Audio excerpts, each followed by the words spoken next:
নমস্কার, আপনারা দেখছেন ট্রাভেল নিউজ বাংলা, সংবাদ ভ্রমণ বিনোদন সারাক্ষণ। সঙ্গে আছি আমি তানিশা।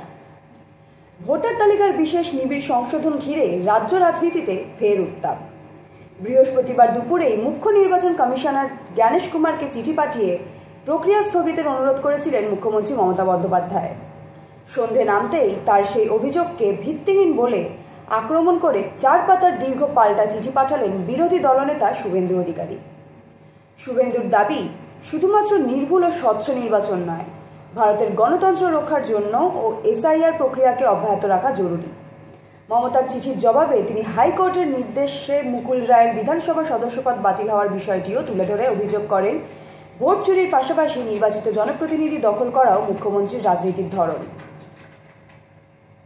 মমতা যেখানে বিএলওদের ওপর অতিরিক্ত চাপ, মৃত্যু, কৃষকের কাজের মরশুমে সমস্যা সহ নানান অসুবিধার কথা বলেছেন, সেখানে শুভেন্দুর যুক্তি, এসব অভিযোগের মূল কারণ রাজনৈতিক উদ্দেশ্য। তার দাবি, বিএলওদের বকেয়া ভাতা ও অর্থবৃদ্ধির ফাইল নাকি রাজ্য সরকারই আটকে রেখেছে।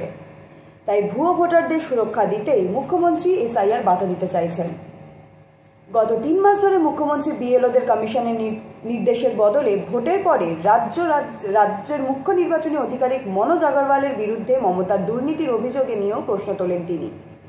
তার বক্তব্য, প্রশাসনিক প্রধান হয়েও এমনভাবে নির্বাচন কমিশনারকে চিঠি লেখা জঙ্গলরাজের পরিচায়ক। চিঠিতে 2024-এর লোকসভা ভোটের কথাও স্মরণ করিয়ে দেন তিনি। দাবি করেন, সে সময় কমিশনারের রিপোর্টের উল্লেখ ছিল, সারা রাজ্যে বহু ঘন্টা ধরে সিসিটিভি ক্যামেরায় অকেজো ছিল। মোটের ওপর মুখ্যমন্ত্রী ও বিরোধী দলনেতার এই চিঠিযুদ্ধ রাজ্যের রাজনৈতিক উত্তাপ আরও বাড়িয়ে দিল বলেই মতামত রাজনৈতিক মহলের। এখনকার খবর এই পর্যন্তই। আপনারা দেখছিলেন ট্রাভেল নিউজ বাংলা, সংবাদ ভ্রমণ বিনোদন সারাক্ষণ। সঙ্গে ছিলাম আমি তানিশা। দেখা হচ্ছে পরবর্তী আবারও কোনো খবর নিয়ে।